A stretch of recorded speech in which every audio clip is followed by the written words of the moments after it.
Boa noite! Como é bom estar aqui. Vamos falar de violência obstétrica? Vamos esperar o pessoal entrar, falar de um assunto. Opa, ajustar o celular, né? Deixar certinho. Falar de um tema tão polêmico, de um tema tão vivo ainda na vida de muitas mães, futuras mães e receios de muitas mães, né? Medo, traumas. Então, vamos tratar tudo sobre esses temas. Vamos esperar o pessoal entrar um pouquinho. Até a doutora Ana Isabela entrar aqui. Mas vai ser uma live muito interessante e muito esclarecedora para muitas mulheres, para muitas pessoas que desejam ampliar a família. Doutora, a hora que você entrar, você pode me chamar aqui. De qualquer forma, o pessoal vai entrando, a gente começa a live para não perder tempo, e aí vai ficar gravado. Para quem quiser assistir, vai estar no meu feed, no feed da doutora Ana Isabela vai estar também, então vai estar tudo gravadinho lá para todo mundo assistir, tá bom? Você pode solicitar a chamada, tá, doutora? Deixa eu ver se ela solicita aqui pra gente poder... Pra gente poder começar a conversar. Antes dela solicitar, eu quero passar uns dados bem alarmantes e bem interessantes para vocês. Vocês sabiam que, estatisticamente, vou passar até a fonte da Fundação Perseu Abramo. Eles fizeram uma pesquisa e perceberam que cerca de 25% das mulheres sofrem violência obstétrica no Brasil. Vou pegar a solicitação aqui, ó. Pronto.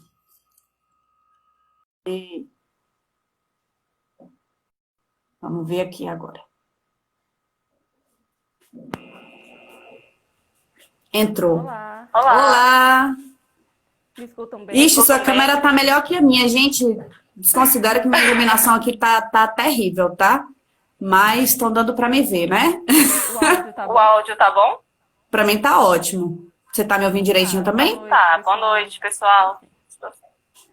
Pronto, então vamos começar assim.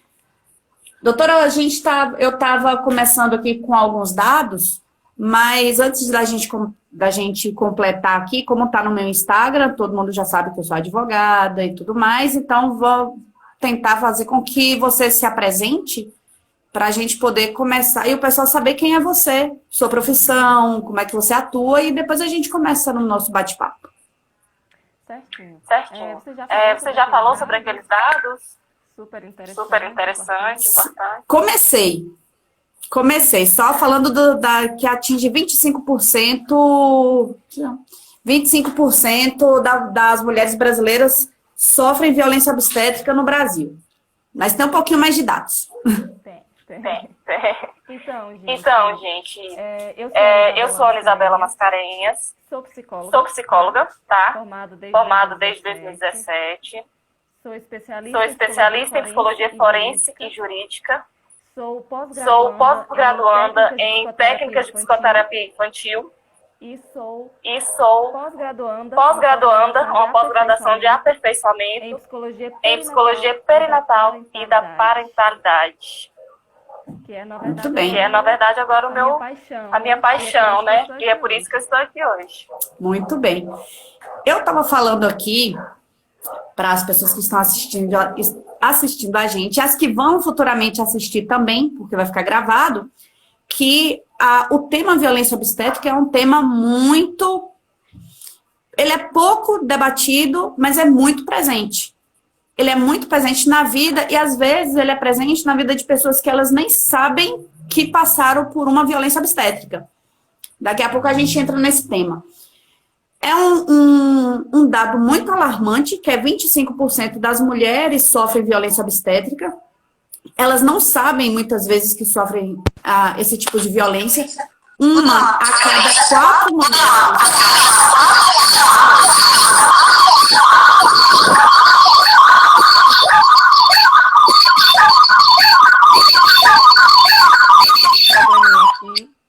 Melhorou. Probleminha aqui. Faz parte do ao vivo. Melhorou? Melhorou. Então, uma mulher a cada 4 sofre violência obstétrica.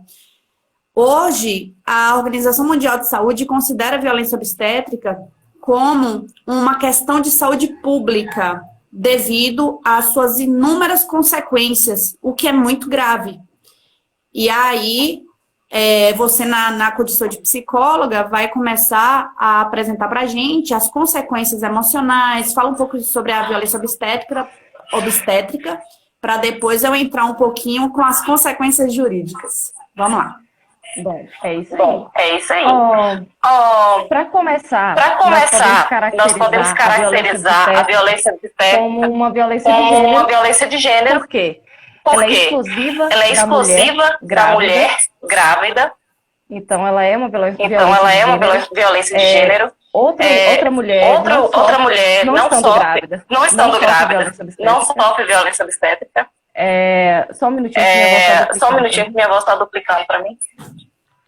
E aí, por ser uma violência de gênero, exclusiva da mulher grávida, isso aí, até então, nós estamos entendidos, né? Acontece o seguinte, muita gente entende violência obstétrica apenas como uma violência causada pelo médico obstetra. E geralmente no parto. Está duplicado o áudio, talvez o fone de ouvido, algo assim. Deixa eu tentar tirar o fone de ouvido para saber se é isso. Só um minutinho. Eu tô sem fone. Melhorou o áudio, gente?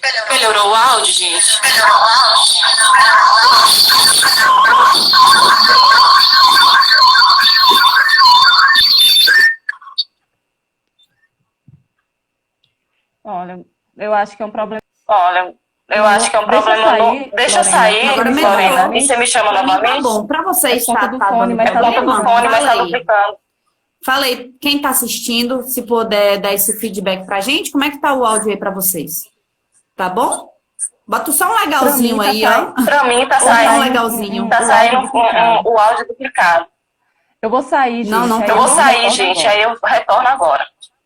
Tá, então vamos sair, ela pede de novo. Pronto.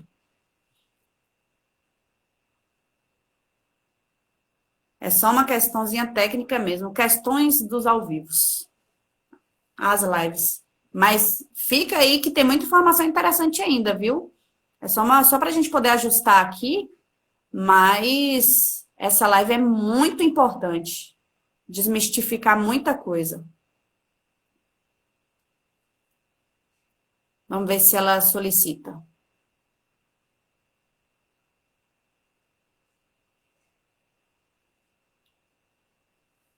Vamos ver aqui.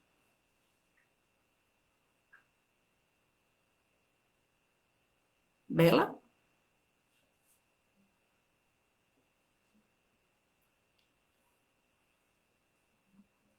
Outras pessoas mandaram solicita novamente aqui, porque eu acho que outras pessoas solicitaram. Deixa eu ver aqui. Eu vou enviar a solicitação para você, então. Estou enviando a solicitação porque algumas pessoas me enviaram solicitação também. E aí, pronto.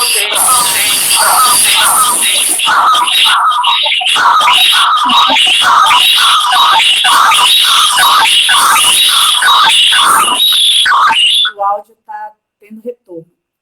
Então, deixa eu fazer uma introdução enquanto ela retorna, com relação a essa questão da violência obstétrica. Como a doutora Ana Isabela falou, ela é uma violência voltada a um gênero, e a um subgênero que é a mulher em estado gravídico. Porque hoje é considerada a violência obstétrica. pelo estado gravídico, obviamente, como eu já havia dito. No entanto, essa situação tem sido amplamente discutida pela medicina. Tem tido uma briga aí entre a medicina e a justiça. Deixa eu pegar aqui, Diana Isabela. Mandei para ela aqui. Oi, retornei. Oi, vamos ver? Retornei. Tá difícil hoje. Tá difícil hoje, viu? Mas tá melhor. Tá bom aí para vocês que estão ouvindo, assistindo? Tá? Eu tô tendo eco da minha voz, mas não tem problema não, tá baixinho. Bom, Agora eu quero saber para quem tá ouvindo a gente. Que tem que estar legal pro pessoal que tá assistindo a gente, né? Para vocês tá bom?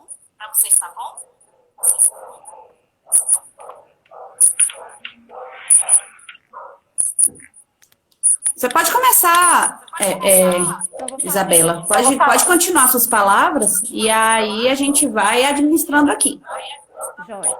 Joia. Então é o seguinte, eu estava falando que é uma violência de gênero, certo?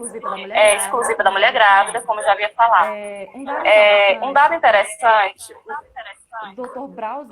Brauzio Brauzorvela, é um médico obstetra e ele caracteriza a violência de gênero, a violência obstétrica, como tudo aquilo que não é parto humanizado. Aí eu calmo. Que é parto humanizado? Que é parto humanizado, afinal de contas? O parto humanizado não é só aquele parto na água, aquele parto dentro de casa. Não é só esse parto, né? Ele caracteriza o parto humanizado tendo uma tríade. O tripézinho, que seria o protagonismo da mulher, baseado, o parto seja baseado em evidências científicas e que tenha uma equipe transdisciplinar, na verdade, que pode compor médico, obstetra, enfermeiro, uma doula, que ele considera a doula muito importante nesse processo, por exemplo, porque ele fala assim, que ela é o alívio da dor da mulher vem dessa doula. Então, ele fala assim, se o parto tiver esse tripé, se tiver o protagonismo da mulher, e se for baseado em evidências científicas, e se tiver uma equipe transdisciplinar, esse parto é humanizado, não necessariamente precisa ser dentro da água, ou dentro de casa, como muitos acreditam, né, ser o parto humanizado. Então, esse parto, ele é humanizado e ele também está indo de acordo, não cometendo violência nenhuma, violência obstétrica, no caso. Como eu estava falando lá no início, violência obstétrica não é cometida só pelo médico obstetra, né? Ele é cometido desde que a mulher engravidou. Toda pessoa da equipe de saúde, seja porteira, o porteiro, uma enfermeira, qualquer pessoa pode cometer uma violência obstétrica, desde que faça essa mulher sofrer, entre aspas, né, uma violência relacionada à sua gravidez. Por exemplo, uma mulher que às vezes apanha o marido em casa não é considerada uma violência obstétrica, mesmo estando grávida, certo? Então é importante separar nesse sentido. Vamos voltar para o tripé de Braulio-Zorcella. Por que ele fala, então, que é importante ter o protagonismo da mulher? Né? Porque é o seguinte, antes do século XVII, o parto era exclusivo de mulheres. Né? Tinha a mulher parturiente, a mulher que estava grávida ali para parir, e tinha doulas, e tinha outras mulheres, seja da família, a mãe, para ajudar ela, para auxiliar ela. E é por isso que nesse sentido chama-se trabalho de parto, porque quem fazia todo o serviço, todo o trabalho, era a parturiente. As outras pessoas estavam ali em volta para auxiliar. Então, daí surge o nome trabalho de parto, certo? E a partir do século XVII, a medicina começa a se interessar pelas mulheres grávidas. ele começa a se interessar pelas mulheres grávidas e começa a entrar na sala de parto, no momento de parir, né? Mas só depois do século XX é que esses partos eram feitos por médicos obstetras, mas a partir do século XVII deixou de ser algo só de mulheres, uma experiência ali, um protagonismo só para mulheres, e passou a incluir, então, a medicina. Joia, a voz está duplicada. Joia, a voz está duplicada, mas dá para entender. Então, vou continuar, gente. Vai me dando feedback. Vamos considerar também, doutora, que naquela época o índice de mortalidade era muito alto, né? Da mãe, da gestante, das crianças, o que na época chamou muita atenção também da sociedade médica e do poder público com relação ao índice de mortalidade que precisava ter um amparo, um cuidado maior do poder público com relação a esse nicho, que é um nicho gestacional, né, do grupo de parturientes, que era elevadíssimo o índice de mortalidade, tanto das crianças que eram natimortas, crianças que acabavam morrendo no parto ou que tinham sequelas, para as próprias mães que morriam em decorrência de falta de algum tipo de assistência, né? Na verdade, ocorria na necessidade do parto da cesariana, né?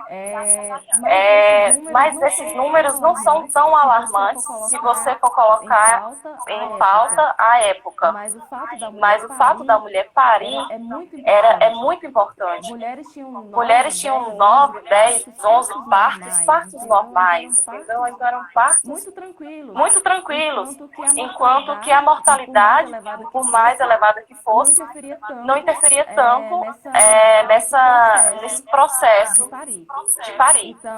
Então, a medicina entra nessa época e tira o protagonismo da mulher.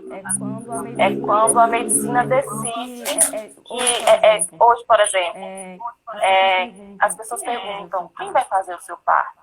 Quem vai fazer o seu parto? Quem vai fazer o seu parto? Quem fez o meu parto foi fulano, foi Ciclano, foi Beltrano. Então, as mulheres não entendem que quem faz o parto são elas, as parturientes. São elas que têm que fazer todo o processo de parir. Então, quando você tira esse protagonismo da mulher, a mulher fica à mercê da medicina. Então, o Dr. Braulio fala que devolver esse protagonismo para a mulher é um dos pilares, das bases, para, por exemplo, se prevenir uma violência obstétrica. Então, o protagonismo da mulher está ali no topo, devolver para ela esse poder que ela tem de parir, né? Porque nós somos programados, vamos dizer assim, para fazer isso. E o outro pilar que Braulio traz, o parto humanizado e, consequentemente, o parto sem violência, é um parto baseado em evidência científica. Aí vocês vão ver mais para frente que vários dos procedimentos que são realizados não têm embasamento científico nenhum. E são realizados tão corriqueiramente que torna-se algo natural. Então aí surge a violência obstétrica, né?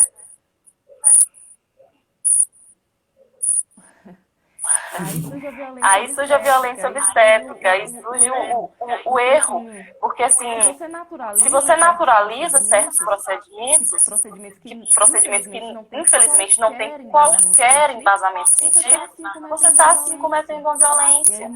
E aí muitas mulheres sofrem violência corriqueiramente sem saber, porque está naturalizado ali na saúde, né?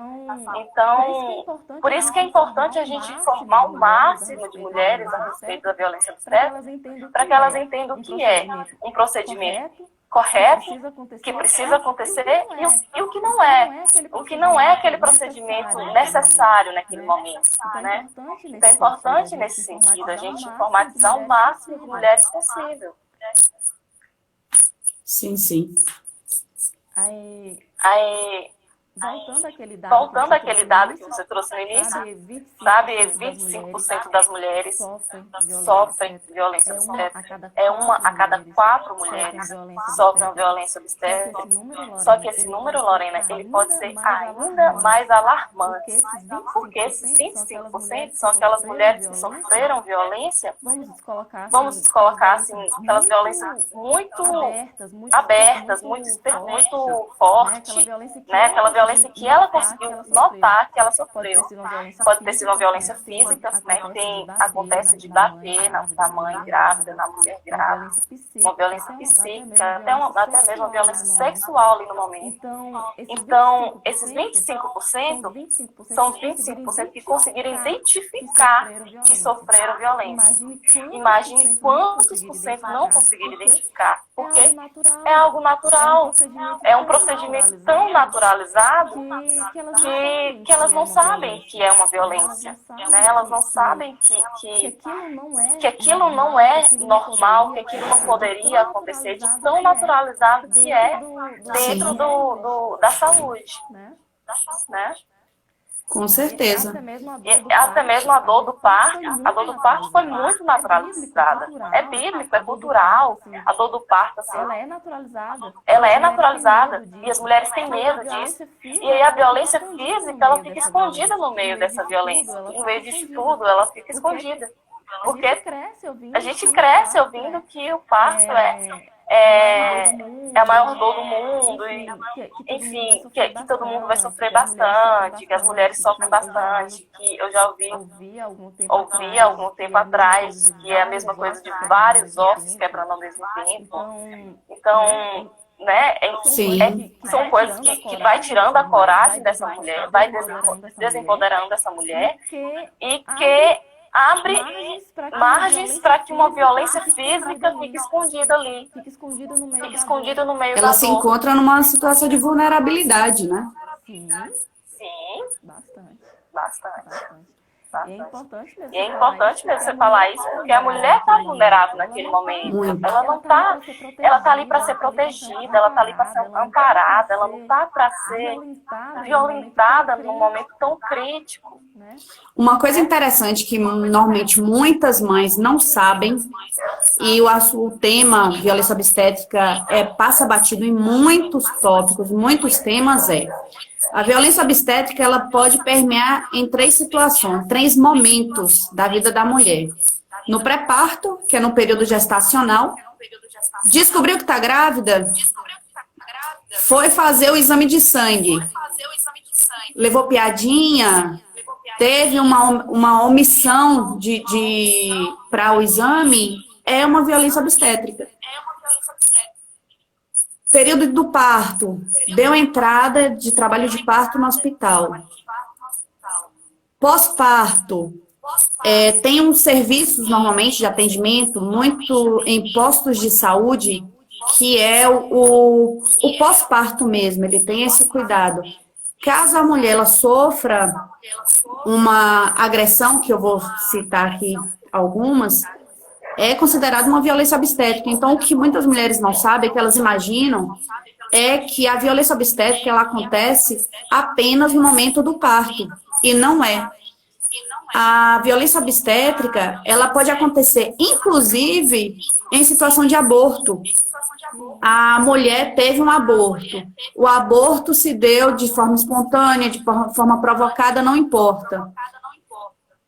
É violência obstétrica, assim, deixa lá sentindo dor. Deixa ela lá para aprender. Não, tá sentindo dor? Tá pouco, fica aí mais um pouquinho.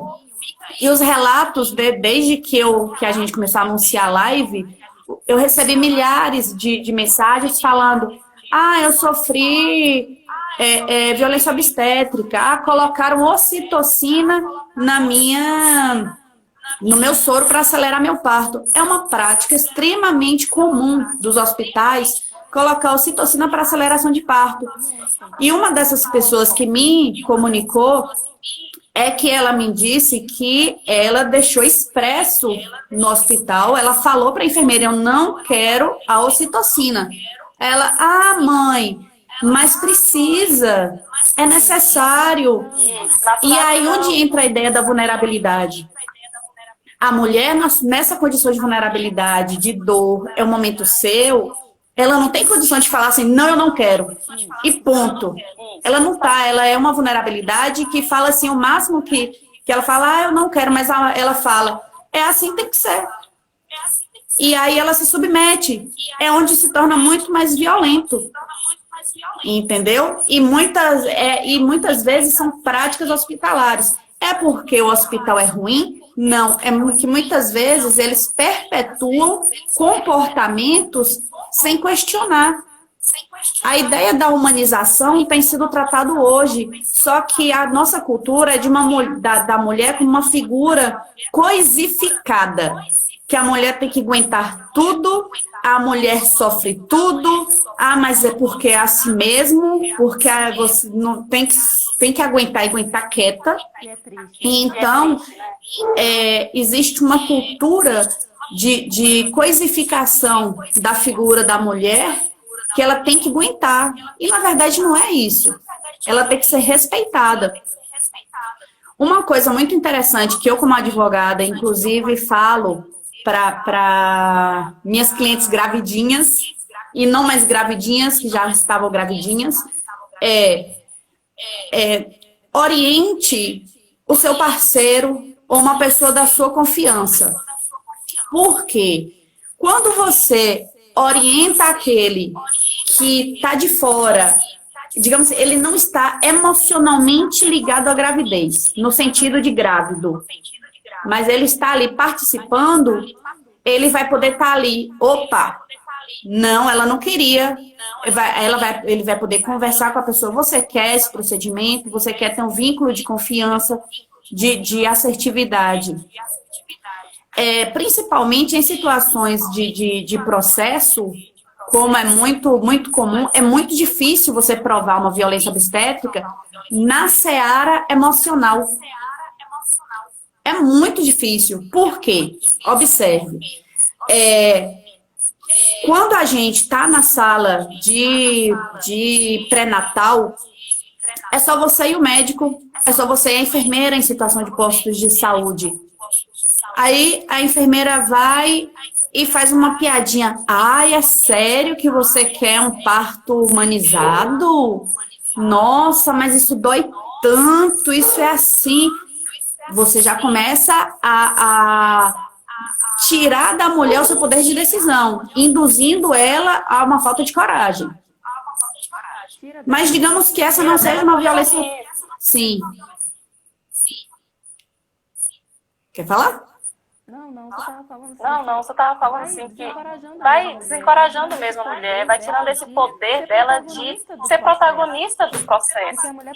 Porque a mulher precisa ser protagonista desse processo. Justamente. E o que acontece muito, né, nesses casos é que quando você entra numa sala de hospital para fazer uma consulta com o médico, não tem como provar que ele te jogou uma piadinha, que ele foi hostil. Infelizmente, nós viemos de um sistema... Vamos levar isso para o sistema público, porque normalmente no particular existe, mas é mais ameno, porque é naquela ideia da prestação e contraprestação, né? De tô pagando. Mas vamos levar que muitas vezes no sistema público de saúde, o contato e o carinho, o cuidado com a gestante é muito deficitário. O que torna ela vulnerável economicamente. Normalmente ela não tem o conhecimento para poder exigir, e o profissional mal capacitado acaba fazendo com que o emocional dela fique muito mais abalado. Mas vamos levar um outro tipo de violência obstétrica, que, a meu ver, também é grave, que acaba acontecendo, e muitas vezes não sabem, que é atraso de exame. Eu tive um outro relato, que eu achei interessante, que a mãe me falou o seguinte, que ela fez uma ultrassonografia Nessa ultrassonografia, ela foi receber o resultado só 2 meses depois da filha ter nascido. Então, quando você precisa de exames essenciais para um parto tranquilo, saudável, vai que necessitava daquela ultrassonografia para fazer alguma intervenção.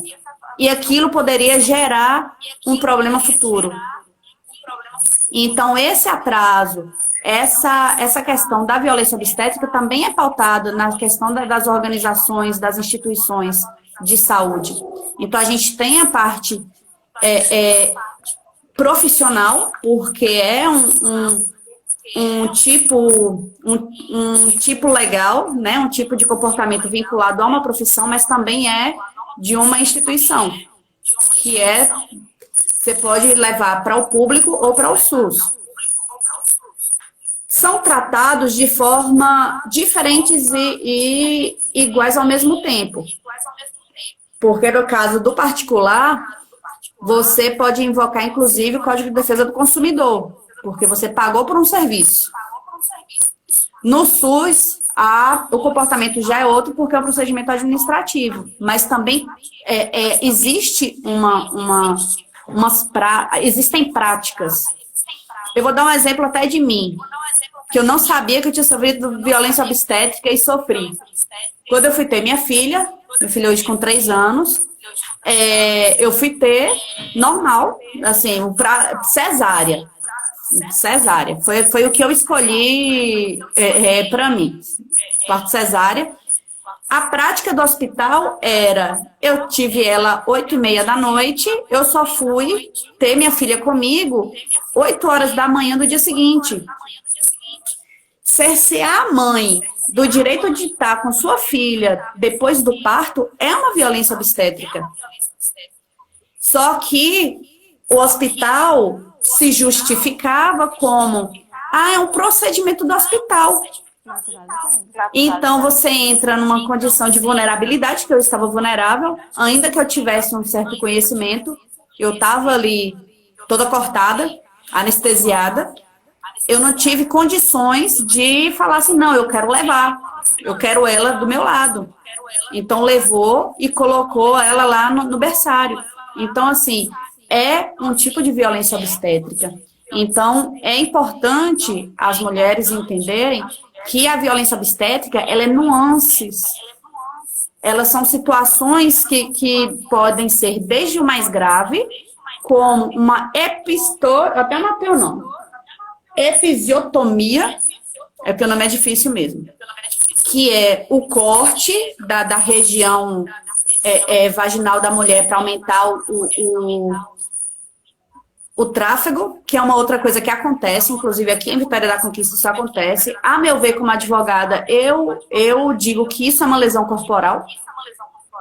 Eu considero, principalmente sem consentimento da parturiente, é uma lesão corporal. Aproveitando essa deixa da lesão corporal, a violência obstétrica ela pode ser atingida por 2 ramos. Seja a civil, que é onde você tem o reparo financeiro do seu prejuízo. Seja dano moral, dano material. Por exemplo, dano material. Fez essa episiotomia que gerou um problema futuro que a mulher necessitou fazer várias cirurgias de correção. Gerou um dano material, que ela necessitou custear medicação, novas cirurgias e tudo mais para corrigir um erro de outro médico ou um erro. No campo material. No campo moral vem do desgaste emocional que tudo isso causou. Isso na esfera civil. Só que também tem esfera crime.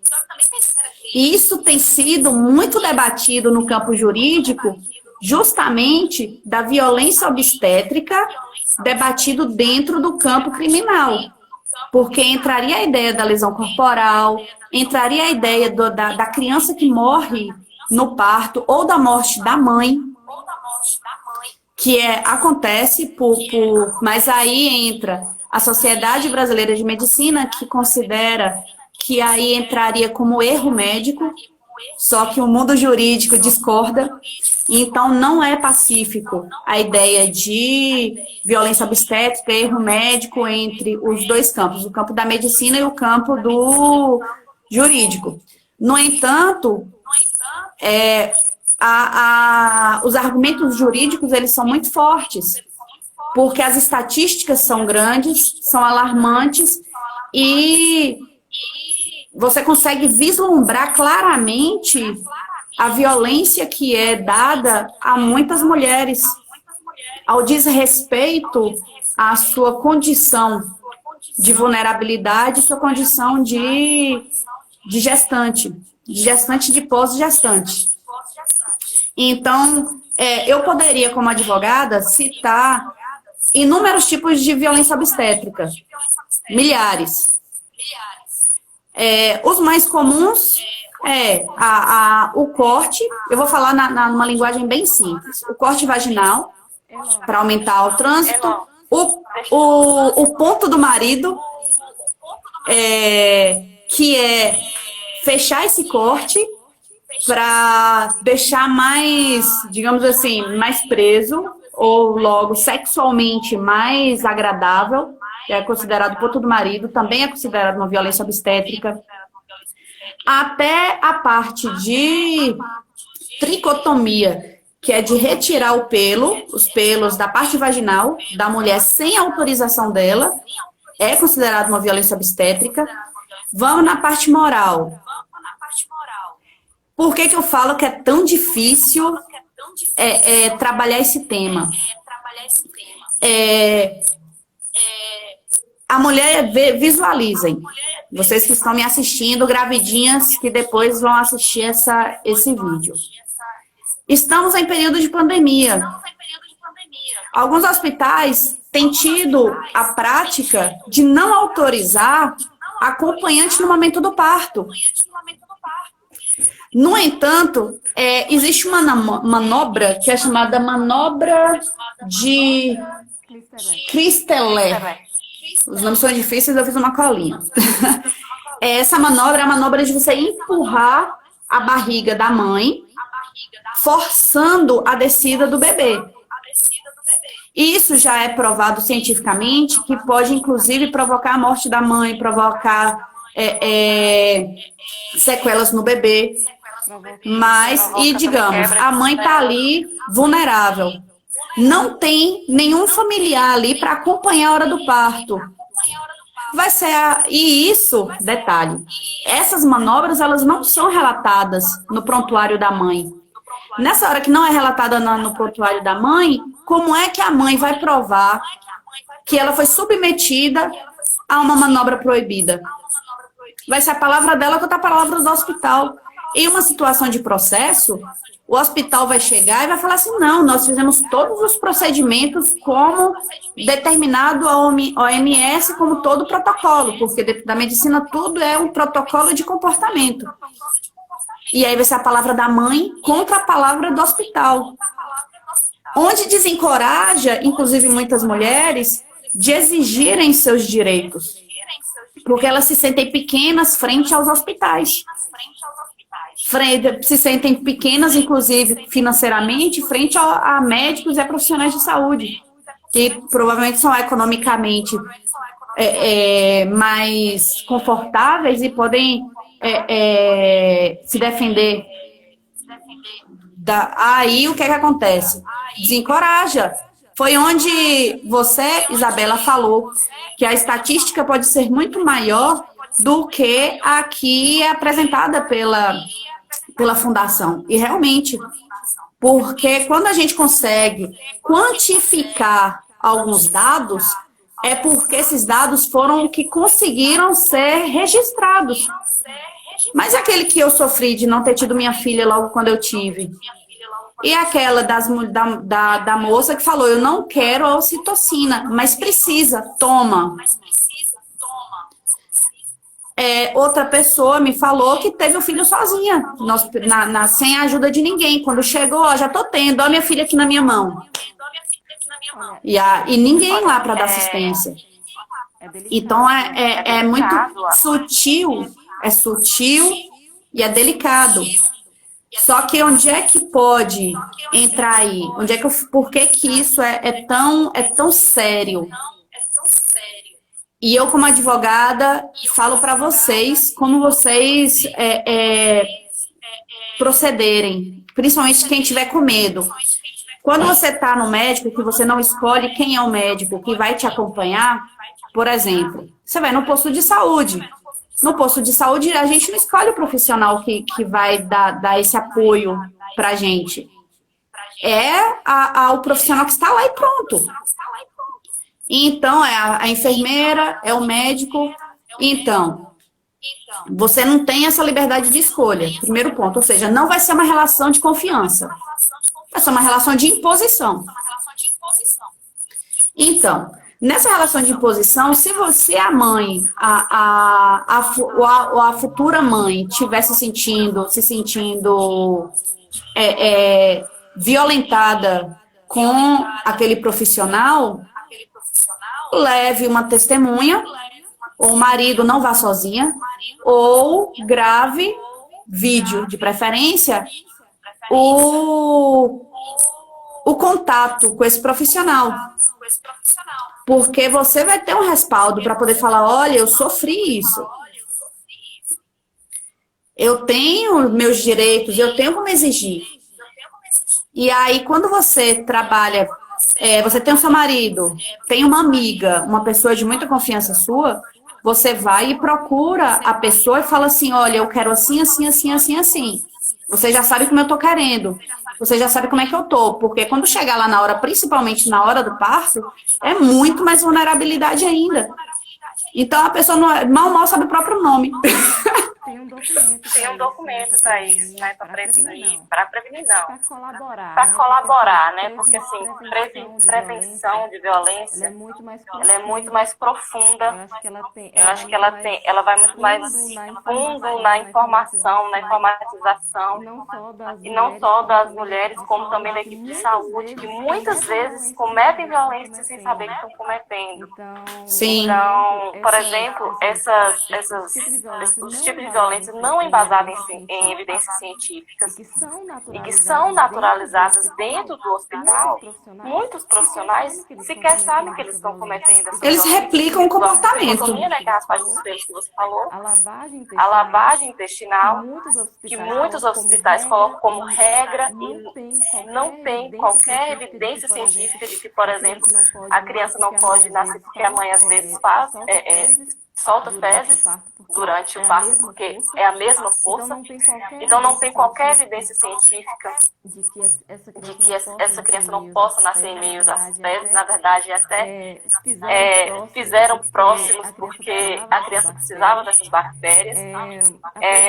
A posição horizontal, gente, toda a história, a mulher está parindo na vertical, seja sentada, seja em pé, seja de cócoras. Se você coloca essa mulher na posição horizontal, é completamente desproporcional. A criança volta, a mulher sempre dá mais trabalho para essa mulher. Vocês estão ouvindo bem? Para mim tá bom. E aí essa mulher sofre diversas violências sem embasamento teórico algum. A manobra de Clistelec, que você falou mesmo, é muito comum. Essa ferida na barriga da mulher. Eu conheço casos de que quebraram costelas dessas mulheres. Apertaram tanto a criança que quebrou a clavícula da criança. Então, nossa, de violência e não tem qualquer embasamento científico. A episiotomia também, o corte do períneo, né? Que você já havia comentado, o corte. Sim. Eles falam que é para aumentar a passagem, para não haver rasgos. Mas há evidências de que o rasgo é melhor do que a episiotomia. Porque a episiotomia vai prejudicar a vida sexual dessa mulher.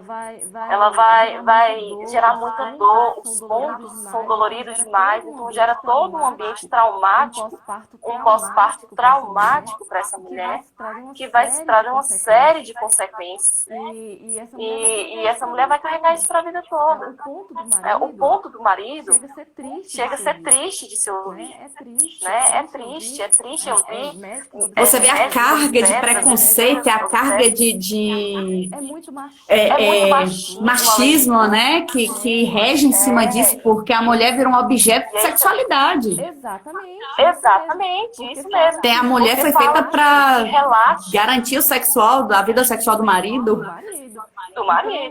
Então, faz o ponto do marido, que tem hora que aperta demais, e essa mulher nunca vai voltar a ter uma vida sexual normal. Então, a gente tem muitos e muitos relatos dessa maneira, de que apertou demais. Veja só, tem hora que em vez de dar um ponto só dá dois. Então, nossa, tem uma série de procedimentos. Por exemplo, colocar essa mulher em jejum. Tem certos hospitais que colocam as mulheres em jejum para o caso de haver complicações. Precisar de uma cesariana, por exemplo. Essa mulher está preparada. Só que a mulher estando saudável, o bebê estando saudável, a chance de precisar de ter uma cesariana de emergência é muito pequena. E aí, quando você deixa essa mulher em jejum, você enfraquece a mulher. Essa mulher que vai ter que lutar horrores no trabalho de parto, vai estar mais fraca. Então, se ela está fraca, ela não tem forças para reagir ali, né? Para colocar força. Energia falta. Então, a ocitocina sintética, quando você aplica essa ocitocina sintética, né, que é o tal do sorinho, que muitos falam, vou aplicar o sorinho agora. Eleva a dor da mulher a níveis tão altos que gera uma série de consequências. Aquela dor que estava ali naquele padrão. Está alta, mas está no meu padrão. Aí você vai e coloca o sorinho, ela aumenta numa velocidade e essa mulher sofre muito nesse momento. Então, se você usa de qualquer desses tipos de violência, isso vai acarretar uma série de consequências que são inimagináveis. E fora os outros tipos de violência, né, as mais escandalosas, do tipo, na hora de fazer você estava gostando, por que você está gritando agora? Que é esse tipo de violência que a mulher consegue apontar. Eu sofri. É esse 25%. Esse tipo de violência é muito escandalosa. Mas esse tipo que a gente citou aqui, elas levam como algo naturalizado. Eu mesmo, depois que comecei a estudar psicologia perinatal, eu descobri que no meu parto eu sofri 3 tipos de violência. Então 3 tipos é muito. A ocitocina sintética que foi aplicada em mim, a minha dor, que estava em um nível gigantesco, triplicou. A tentativa da manobra de Clister tentaram, mas eu acho que eu estava muito nervosa, muito brava. Não conseguiram, graças a Deus, mas tentaram. E acho que foi só essas duas. Porque a que você citou, de separar você de sua filha, é sim uma violência, porque alojamento conjunto é uma premissa básica para a vinculação mãe-bebê, para que essa mulher saia de lá mais preparada para enfrentar a vida com seu bebê. Sabe, quando ela é poupada, de passar esse tempo com a criança, muitas mulheres não conseguem se vincular tão fácil. E aí perde-se esse momento que é tão crucial, que é as primeiras horas de vida, a amamentação na primeira hora mesmo. Ela é de suma importância no desenvolvimento do bebê. E quando você separa essa criança, ela não tem amamentação na primeira hora. Provavelmente, as enfermeiras deram qualquer tipo de fórmula, né? Deram fórmula para minha filha. Deram fórmula para minha filha. Eu achei que era leite materno, mas depois eu descobri que o primeiro aleitamento da minha filha foi fórmula. Eu fiquei revoltada. É revoltante, muito revoltante. Porque assim, você estava ali e você estava bem. Apesar de ter tido uma cirurgia gigantesca, você estava ali para ela. E o importante desse momento junto, desse momento no alojamento conjunto, é justamente para você naquele momento se conhecer suas limitações, conhecer sua filha e saber que você vai estar bem amparada por uma equipe de saúde. Sim. Se você precisar, eles vão te ensinar como segurar ela direito.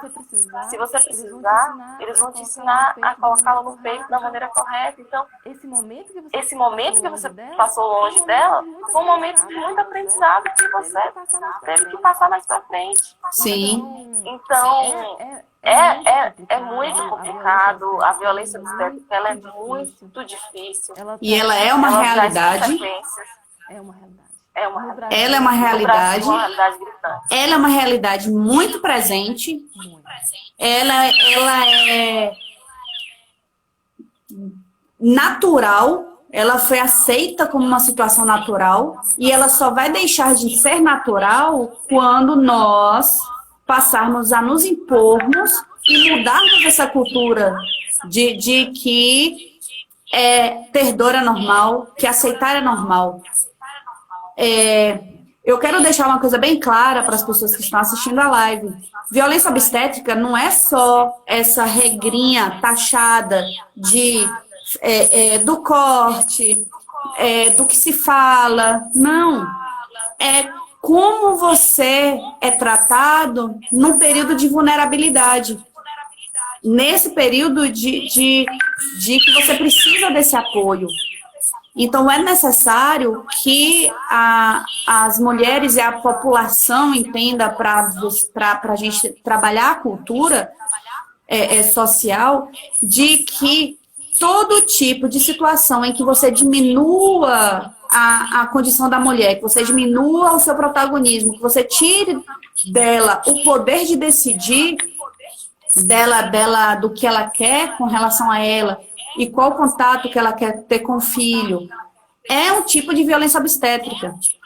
Essas questões é tão sério que as consequências podem ser gravíssimas, que pode levar a mulher a nunca mais querer ter um filho, para não passar pelo que passou. O filho pode nascer com problemas físicos, pelas manobras erradas ou pela forma errada, como pode prejudicar a relação mãe e filho, porque a mãe, sem querer, pode associar muita dor ao nascimento do filho. E ela falar que o filho foi o pior momento da vida dela, onde deveria ser o melhor. É um fator de risco, Lorena, até para a depressão pós-parto. Sim, gravíssimo. Um fator de risco gigantesco para a depressão pós-parto. Dificuldades na amamentação. Essa mulher pode ter dificuldades em amamentar essa criança até os 6 meses. Geralmente, mulheres que sofreram muita violência.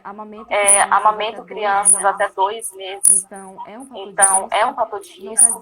Não está dizendo que todas as mulheres vão passar por isso, gente, mas é importante ressaltar que existe um número muito grande de mulheres que sim, têm essas consequências. Dificuldade na relação mãe-bebê, como você falou, na vinculação, que é extremamente importante. Sintomas de transtorno de estresse. Transtorno de estresse pode acontecer muito depois de uma violência obstétrica. Alta taxa de ansiedade. O que prova que violência obstétrica também acontece pós. E as consequências são altas. O que precisa compreender, se quem estiver me assistindo agora e tiver dúvidas de como proceder, se você já sofreu uma violência obstétrica, caso é jurídico. Procure um advogado, defensoria pública para poder se resolver. Se você sabe que determinado hospital, que é o hospital que você vai ter seu filho, tem um procedimento que você sabe que é violência obstétrica, procure o Ministério Público. O Ministério Público tem um promotor que é só da área de saúde. Então, denuncia ao Ministério Público, porque ele tem a obrigação de fazer essa triagem, essa investigação. Então, se você não se sente à vontade com seus profissionais de saúde, que você não tem escolha, leve uma pessoa com você, ou filme, para você se embasar. Os hospitais, principalmente, inclusive em tempos de pandemia, não podem negar a acompanhante ou um acompanhante na hora do parto, e tem acontecido muito, porque tem autorizado acompanhantes nos hospitais só pós o parto. Só que vejam a situação. Se o procedimento foi errado dentro do hospital e não tinha nenhum tipo de acompanhante para poder testemunhar, ver ou fazer um amparo ali, vai ser a palavra da gestante que estava ali em situação de vulnerabilidade contra o hospital. Então, o hospital ele não pode negar. Se negar, procurem o Ministério Público. Nossa live vai acabar daqui a alguns minutinhos. Nós temos 6 minutos para passar o máximo de informações que pudermos. Mas, apesar que eu acho que foi uma live muito, muito esclarecedora, porque eu vi aqui muita... Ó, gente, até do Chapadão do Sul, Mato Grosso do Sul, ó que maravilha. Então, assim, é uma situação muito, muito comum e precisa, sim, ser debatida e ser exigida. Do contrário, não é porque o médico, a enfermeira estudou ou fala que tem que ser assim que vai ter que ser assim. Uma prática muito interessante, isso eu acredito que funciona só para o particular, seria um contratozinho mesmo. Faça um contrato com o seu médico, com quem vai fazer o seu parto, da sua expectativa do parto. Obviamente, tem situações que vai fugir às vezes tem aquela coisa inesperada, o médico vai falar, olha, isso aqui não dá, por isso, isso e isso, e vai ser uma negociação entre você e seu médico. Mas faça um contratozinho do que você espera do seu parto, para você ficar amparada e ficar resguardada. Porque aí ainda tem o hospital, tem outros profissionais, e isso vai te dar uma segurança jurídica maior, para que as coisas, pelo menos, entrem no seu protagonismo, para que você decida o que você quer. Graças a Deus, e graças a muitas pessoas que não se conformam com as coisas como elas estão, o raciocínio tem sido mudado, o conhecimento tem sido levado.